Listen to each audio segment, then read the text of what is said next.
Book discussion, Sleeping Giants by Rene Denfeld. It's a book about scientism, lunacy, about the risk of scientists taking matters into their own hands and hurting people. It shows that justice is a concept, it's not a cure, and it's not a safety net. The law, justice, they're good institutions. They can protect us from totalitarian lunacy. In this particular story, fortunately, this is not about some megalomaniac destroying a whole country or a continent or something like that. It's set in a small place, somewhere in the back in the woods, as they say. But it's still a world that is being disrupted tremendously by basically one lunatic. Now that person that character herself was a victim of abuse and things like that, and of course there's always a reason why people turn the way they turn. But I think for me, the most important aspect of this book is the risk of scientism. I know I see the world through my lens, and that's how it is. I think in general, you can't undo your own thinking. So I see the world through my lens, and after COVID, I have changed my views on scientism, on sophistry. I'm writing an essay right now about how to basically view the world through the lens of the trolley problem, because almost every decision we make, in particular, the kinds of decisions that we tend to call economic decisions, they're actually trolley problem decisions. And, of course, I'm going to go into more detail in the essay, but all I want to say here is what I mean by the trolley problem decision is when you make a choice, an active choice, you always make several choices at the same time, and they are known to you. That's the key. Okay, this is not about unknown unknowns, unintended consequences. You know you're making a choice, and you know there's going to be consequences. You know them, and you need to take those into account. And if you don't, then depending on the damage you're doing, you're a criminal, and you need to be put to jail. Now, in this particular novel, I don't want to give too much away from the plot, but there's a couple of protagonists here. And let me just say, it's a classic novel in a sense that it follows a plot that you might expect. And like I always do in these book discussions, I like to give some literary feedback also, not because this is a literary podcast by any means, but it's just for my own sake. I'm a writer myself, so I like to think about the writing techniques and the skills. And I would say in this case, it's fairly predictable what's going to happen in broad terms. Now, I can't say you can predict exactly who did what in this novel, but you kind of know where it's going to end. There's a couple of parallel stories that the author chooses for interest and pleasure. I think it's a good thing to do. I also like the idea of changing a plot in relation to the main plot and giving people different perspectives on things. Also sometimes different geographies. I think in this is one of those novels where the geography is part of the character. The novel is in Oregon and the coast and the ocean, and those are characters too. I remember, let's say, Breaking Bad, the show. The maker of the show said that New Mexico was actually part of the character, and that's true. So again, those are all important aspects of the novel. I think again, most importantly, I think this is the kind of novel that you have to read very carefully. You might fall into a political crevasse here and say, this is just, she's trying to point out that, I don't know, people are homophobic or they have a problem with kids that are different, and some of that is part of the novel. But this is more important than that. This is really about scientism. Scientism is when people, under the disguise of science, do totalitarian actions that hurt other people and completely disregard the trolley problem issues of their actions. and therefore hurt everybody else. This is a Not Even Wrong podcast. It's June 24, 2024. This is Krindalko. For the day, the fund is down 1.7%. The market is down 10 basis points. For the year, we are down 5.2%. The market is up 14.5%. We're underperforming by 19.7%. We had some correction in NVIDIA, actually. That stock has grown as a percentage of our portfolio to a point where now it really starts making quite a difference when the stock moves, and it's down about 10% from its peak. We can see several reasons for that. I think most importantly, the company has become the most valuable company in the world, and the move up the ranks in the last 6 months has just been staggering, and I think there's a certain type of correction that is to be expected. Fundamentally, we don't see any reason why NVIDIA shouldn't continue to do extremely well, but of course the stock is a different story. Could we see a correction here? Yes, of course we could see a correction, but given our just recent visit to CVPR and our views on robotics and AI, there's absolutely no reason to be concerned about the long-term prospects of NVIDIA. It's also important to note that it's not just about PE ratios and things like that. Actually, it's not even at all about that. What it's really about is that we feel that the talent, the ideas, the work that is done in the company are all leading towards a future that is realistic and better for everybody else. And like somebody once said, if something is good for everybody, you want more of it. And what's good for everybody is just more parallelism and more more compute, lower cost compute per token or per whatever you're trying to get at. For example, solving AI, getting intelligence to the next level, in our opinion, will be working best through data scaling, foundation models, and parallelism. Ted Xiao's presentation at CVPR, I think exactly a week ago, was really a milestone for me to solidify my own views, the views of Orange Capital Partners, excuse me, and also the thesis of NVIDIA. Now let's get to the book. Why are we doing book discussions for new listeners?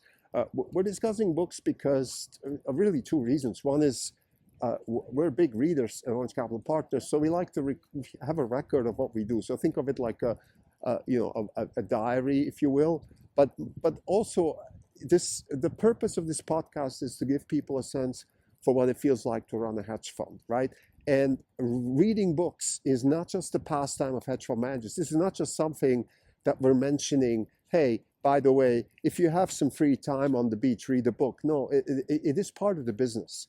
Book reading is yoga for the mind, makes you more flexible, makes you think more, makes you, increase your sensitivities towards interesting information that comes your way. It's like everything else. It's a muscle. Sensitivity is a muscle itself, even though it might sound a little bit contradictory. To be able to go to a conference like CVPR and pick up the vibe and the interesting information there. I think reading novels helps because you're broadening your horizons, and you're sharpening your eyes, your ears, and your brain that is collecting all this information and processing. So even though it's maybe embedded in a story, in this case, the book Sleeping Giants, it's a novel. It's nothing, this is not Nobel Prize winning literature by any means. At least that's the way I see it. But it still opens up your eyes. Now, in this particular case, now let me talk about the novel. Like I said in the prelude, this is really about scientism. What do I mean with scientism?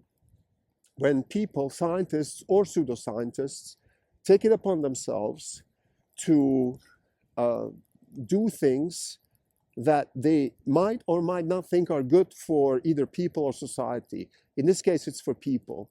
And they do it under the guise of science, and they hurt people, either the people that they're doing it to, or they hurt people who are related to those people.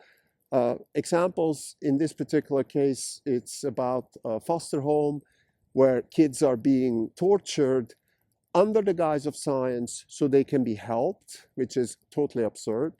And We have other examples. I always use COVID as an example because it's the canonical example of our time, right? We had a bureaucrat, an unelected bureaucrat in the name of Anthony Fauci, who single-handedly basically influenced society, not just here, but around the world, to do things like lockdowns, close schools, and things like that, which had massive trolley problem issues that he completely denied, probably because he wasn't even aware of them. What's really important with the context of Sleeping Giants is he did it under the guise of science. And this is what scientism is. Scientism is when you take science into your own hands. So first you decide what science is and what it's not. Then you use it for your own agenda. And third, you completely disregard anybody who is having a scientific conversation about your actions. So that's what scientism is. In this book, again, it's not about a whole country or anything like that. Now, these things might be happening across the world where people in foster homes and mental institutions are being tortured. Maybe that's possible. I'm not familiar with that conversation, and I think it's terrible if it's happening. I think as a society we just have to wake up. We have to wake up and just say a few very clear things that it's not very hard. Number one, science is not a fact. Science is a process of truth finding. You can't almost never justify an action based on science. It's ludicrous to do that. You can sometimes build something that is inspired by science, like a bridge or an airplane. But even an airplane is not science. An airplane is engineering. There's a distinction. But that's why there is a department of engineering that takes science and then turns that into a product. Scientists are not in the business of delivering facts. Scientists are in the business of conjecturing new ways to think about nature and then formulating those things in a way that we understand. That's what science does. And to use science as a guise to then justify actions is already a crime. I would say it's a crime to humanity because we really need science. Science is one of the most important pillars of progress.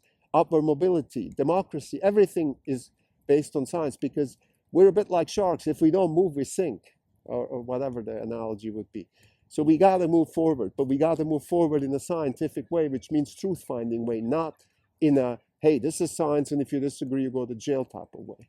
So again, in this particular novel, this comes to, I think everybody gets that pretty clearly, and it's terrifying to be in the shoes of a victim of such a crime because you get to, and I think the author talks about Stockholm syndrome, you get to the point where you start believing your captures and you start even liking them and things like that, which is horrible. I think you must never do that. Same happened again during COVID. People started aggrandizing Anthony Fauci. They still are. And I think a lot of these people suffer from Stockholm syndrome. Not everybody. Some people, they took just direct financial advantage from some of the measures and they're pretty happy with what he did just because it benefited them. But most people weren't that corrupt. They just didn't know what's going on and they suffered, but then they feel, well, he must be knowing what he's doing. And thanks God he lifted all these lockdowns, so he's such a good person. Of course he's not. And I think, again, what happened in the book also, and what happened at large scale during COVID, is the suppression of any opposition, any kind of questioning. Let's say in this book, we have a sheriff, a defender of the law, or whatever a sheriff is supposed to be, and he's just being sort of pushed away. Listen, dude, you don't question me. And by the way, if you dare to question me, I'll make sure you get fired. I mean, this reminds me of COVID again. And by the way, I don't want to, COVID is not the only place. I've just written a whole essay about peak academia, how I feel like academia is under threat for exactly that reason, for scientism. It's in every field, philosophy, economics.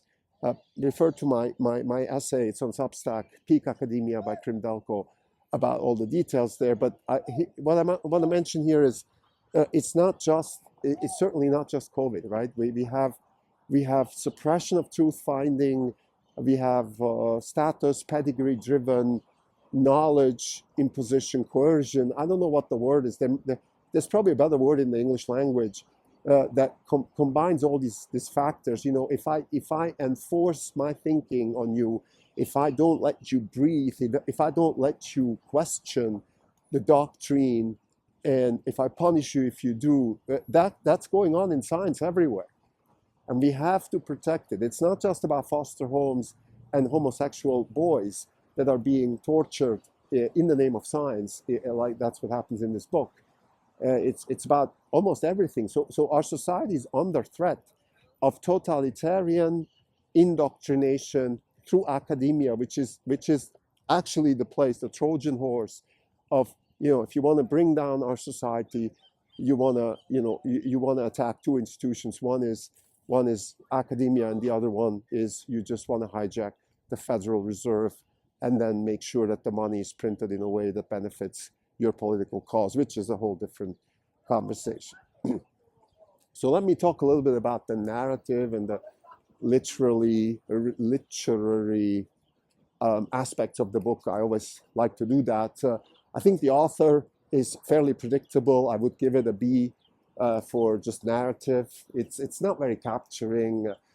The characters are predictable. You can kind of predict. Again, it's just predictable. And I think as an author, you can be predictable, but you got to have a little bit more depth. Then have a little bit more depth. You know, let's say, I mean, Steinbeck's novels are fairly predictable. It's not like there's surprises and twists and things, but the characters have depth, and also the world around them, and the history and the economics and everything is sort of embedded. That's what classical novels do. In this case, it's a little bit shallow. It's headline-ish. So that's fine. Look, I still read the novel. It was good enough for me to read because it had some depth in the actual issue that it was tackling. I would say that for a novel, it has there's a beautiful twist in the novel though that I like. I like the technique, and that is you have the storyline in Oregon with foster home and kids and boys disappearing and things like that.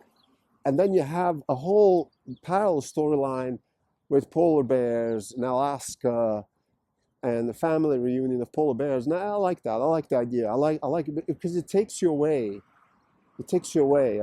Movies sometimes do that. You have a movie that is in New York, and then there's a scene in Italy, for example, and it takes you away. I think geography matters.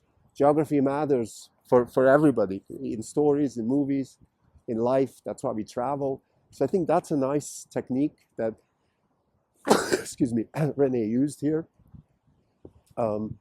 What other things are good here? I listen to the books. The narrator is amazing, so I recommend the audiobook. But again, I think overall I give it a B because it's just too predictable. It's just not capturing the depth of the characters are not there. However, again, the depth of the issue is certainly worth the discussion. Thank you.